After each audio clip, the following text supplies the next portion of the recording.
जय हिंद बच्चों। मैंने आपको आपके सिलेबस के अकॉर्डिंग मैंने अलंकार जून की कक्षा में पढ़ाया। आशा है कि आपको सब लोगों को समझ में भी आए होंगे। लेकिन क्योंकि हमारे पास पढ़ाने के बाद हमारे पास कुछ रिकॉर्ड में हो और हम उसको समझ सकें दोबारा से ओपन करके, तो इसलिए रिकॉर्डेड क्लास होना बहुत जरूरी है। ठीक है, तो आज मैं बेटा इसलिए दोबारा से अलंकार के विषय में पढ़ाऊंगी कि अलंकार किसे कहते हैं, अलंकार के भेद कितने होते हैं और उन भेदों को के अलग अलग जो नाम हैं उनके बारे में आपको विस्तार से बताऊंगी। तो बच्चों, अलंकार का मतलब है आभूषण। आभूषण आपने देखा होगा, जैसे स्त्री गहना पहन लेती है, आभूषण पहन लेती है, ज्वेलरी पहन लेती है, तो क्या है, सुंदर लगने लगती है। ऐसे ही हमारा जो साहित्य है उसमें अगर अच्छे अच्छे शब्दों का प्रयोग करा जाए, मुहावरों का प्रयोग करा जाए, कोई चमत्कार उत्पन्न किया जाए, तो भाषा कैसी है, वो काव्य कैसा लगने लगता है, अच्छा लगने लगता है।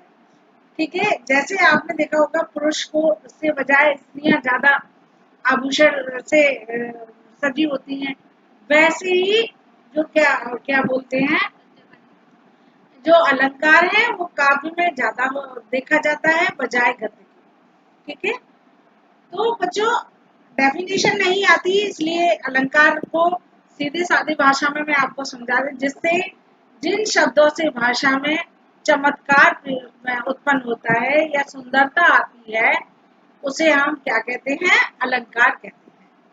अलंकार के बेटा दो भेद होते हैं। कितने प्रकार के होते हैं?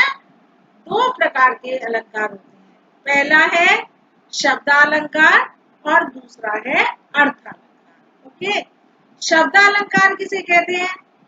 जहां शब्दों के द्वारा काव्य में चमत्कार उत्पन्न हो, जहां शब्दों के इसका विशिष्ट प्रयोग किया जाए, वहां पर क्या होता है अलंकार?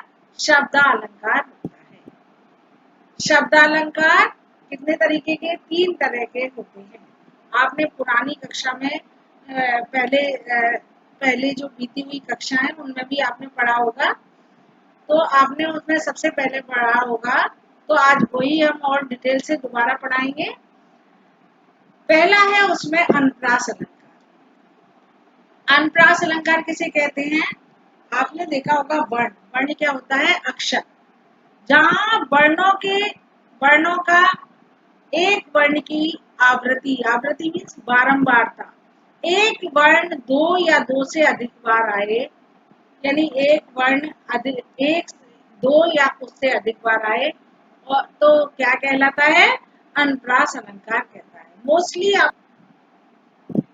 मोस्टली बेटा दो वर्ण हमें मिल ही जाते हैं कविता में, तो इसलिए, और ऐसा नहीं है कि जो वर्ण है स्टार्टिंग के वर्ण ही मेल करते हो। अगर आपको बीच में से या लास्ट का वर्ण भी अगर मैच कर रहा है सबका, तब भी हमारा अनुप्रास अलंकार होता है। फॉर एग्जाम्पल, जैसे रघुपत राघव राजा राम, इसमें स्टार्टिंग का जो वर्ड है रा रा रा बार बार आ रहा है, इसलिए यहाँ पे अनुप्रास अलंकार है। ऐसा ही लेकिन एक और एग्जाम्पल है, छोटी थी गोटी थी मोड़ती थी। अब इसमें ना पहला वर्ण किसी का मेल नहीं खा रहा, लेकिन सेकंड और थर्ड दोनों मेल खा रहे हैं, इसलिए यहाँ पर अनुप्रास अलंकार है।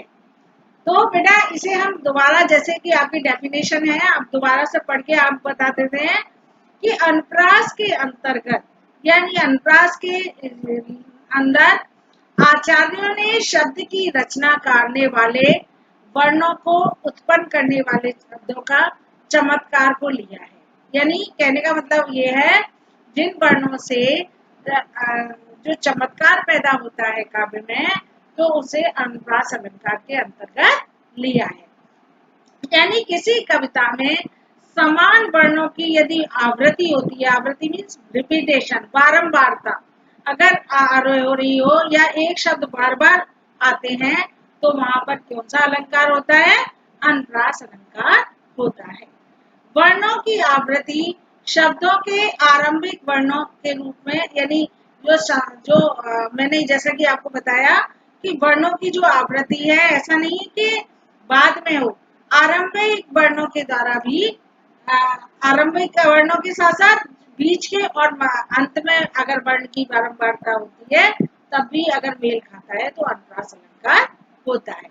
अब हम इनके एग्जाम्पल देखते हैं, जैसे कि मोर मुकुट मकराकृत कुंडल अरुण तिलक दिए भार, यानी माँ वर्ण की आवृत्ति बार बार हो रही है। मोर, माँ में, मोर में माँ, मुकुट में माँ, मकराकृत में माँ, इसलिए कौन सा अलंकार हुआ यहाँ पर? अनुप्रास अलंकार। सेकंड है कल कानन कुंडल मोर पखा, ये आपने सवैये में भी पढ़ा है कि का वर्ण की इसमें आवृत्ति हुई है, पहले में का, कानन में का और कुंडल में का, इसलिए कौन सी है? अनुप्रास। पीछे है वनमाल विराजत, वाह की आवृत्ति हुई है, इसलिए यहाँ पर अनुप्रास अलंकार है। ऐसे ही कालिंदी कुल कदम्ब की डालन, आपने सवैये में पढ़ा है, सवैये में आपको पढ़ा चुकी हूँ कि सवैये का एक फर्स्ट वाले सवैये का एग्जाम्पल है, तो इसमें भी का वर्ण की आवृत्ति बार बार हुई है। तो ऐसे ही रघुपत राघव राजा राम, मैं एक बार पहले भी बता चुकी, इसमें रा वर्ण की आवृत्ति बार बार हो रही है।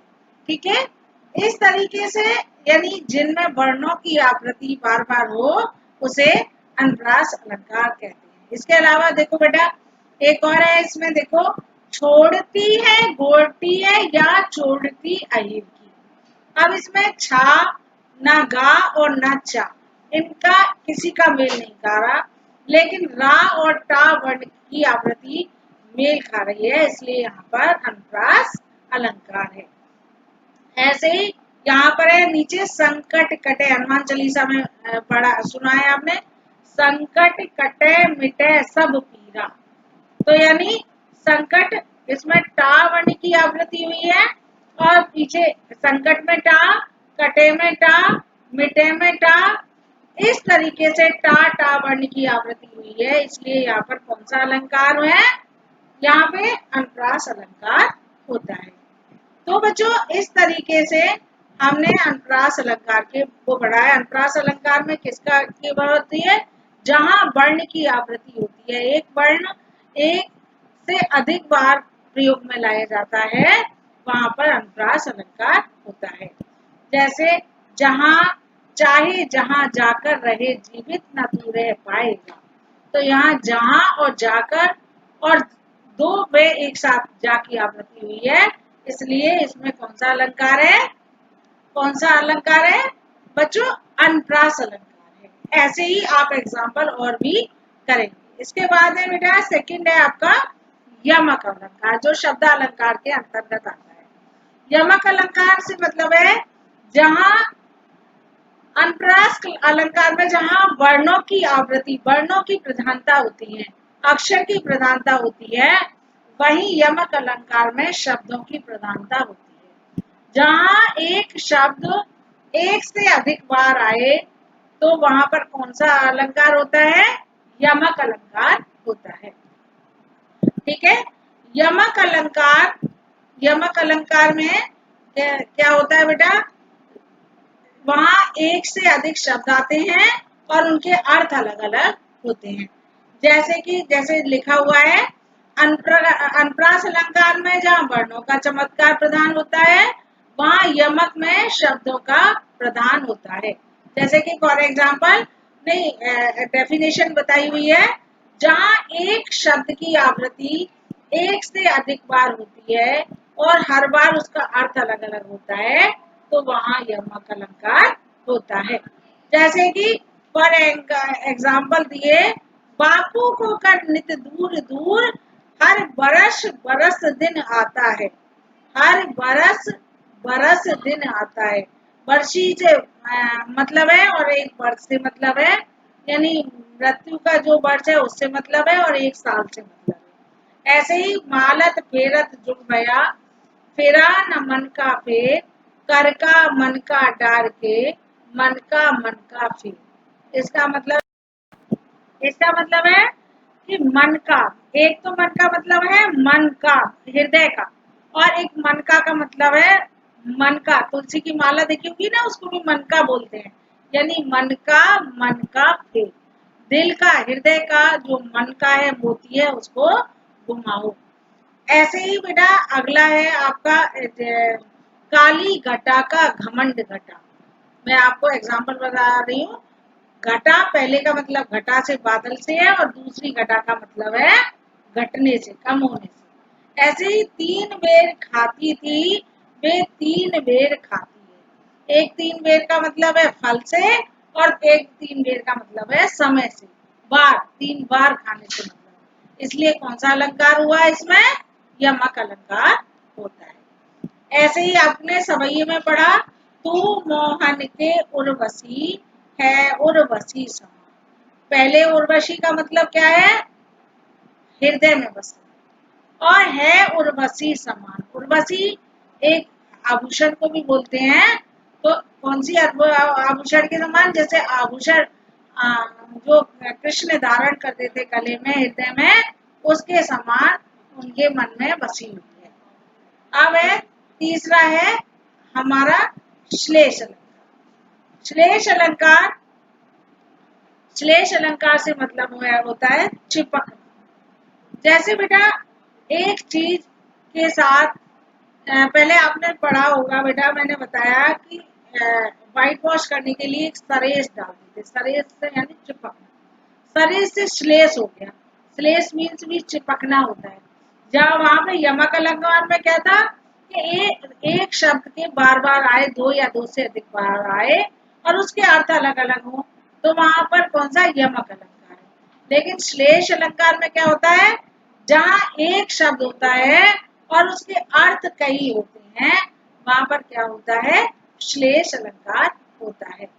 जहां पर एक शब्द है, श्लेष शब्द का अर्थ है चिपकना। लिखा हुआ है जहां किसी एक ही शब्द से एक से अधिक अर्थ चिपके होते हैं, अर्थात जहां काव्य में कोई एक से अधिक अर्थों को में व्यक्त करता है शब्द को, वहां श्लेष अलंकार होता है।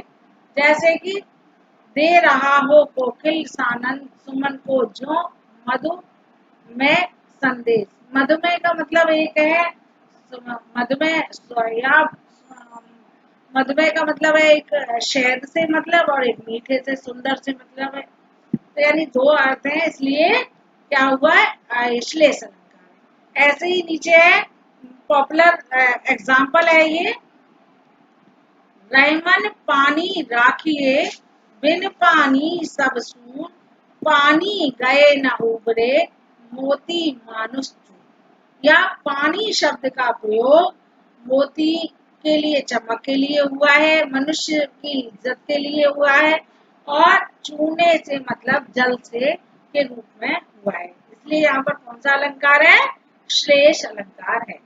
एक है सुमरन को ढूंढत, बहुत बार आता है ये एग्जाम्पल, सुमरन को ढूंढत फिरे कभी व्यभिचारी चूर। एक सुमरन का मतलब होता है सोने से, एक सुमरन का मतलब होता है सुवर्ण, सुंदर वर्ण, ठीक है। और एक सुवर्ण का मतलब है एक तो उसके रूप में यानी कवि के रूप में सुंदर अक्षर, व्यवचारी सुवर्ण माने सुंदर रंग, गोरा रंग, और चोर के लिए सोना। यानी एक शब्द सुमरन का कई अर्थ हो गए, इसलिए यहाँ पर कौन सा अलंकार हो गया? श्लेष अलंकार हो गया। अब आपको एक बार रिपीट करूंगी कि अनुप्रास अलंकार में एक वर्ण की आवृत्ति यानी एक वर्ण का रिपीटेशन बार बार होता है। वर्ण मीन्स अक्षर का, बहुत ध्यान देने की चीज है।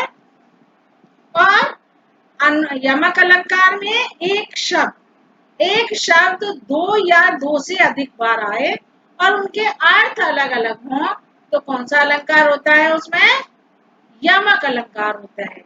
उनके अर्थ अलग अलग होते हैं और शब्द जो है वो 2 से अधिक बार प्रयोग होते हैं, तो क्या होता है? यमक अलंकार होता है। श्लेष अलंकार में हमारा एक शब्द होता है, उसके अर्थ अधिक से अधिक होते हैं, 2 या 2 से अधिक होते हैं, तो वहां पर श्लेष अलंकार होता है।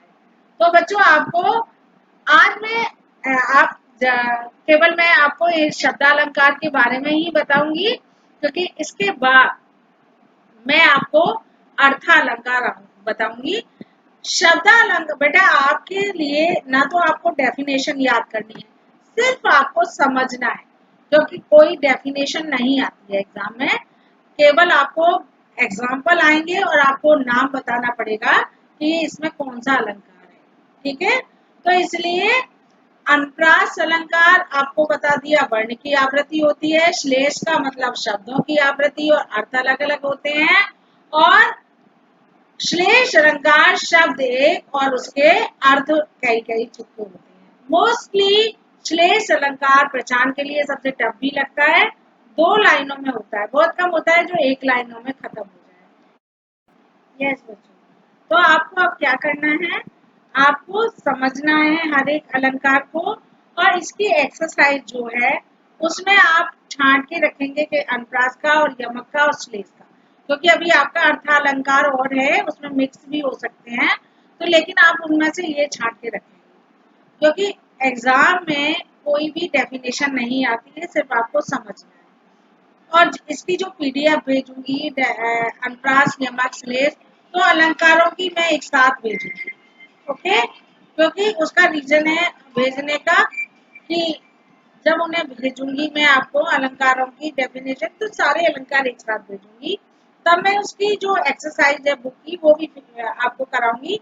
उससे पहले आप अनुप्रास यमक और श्लेष की एक्सरसाइज को कोशिश करेंगे, ताकि आपको पहचानने में प्रॉब्लम हो।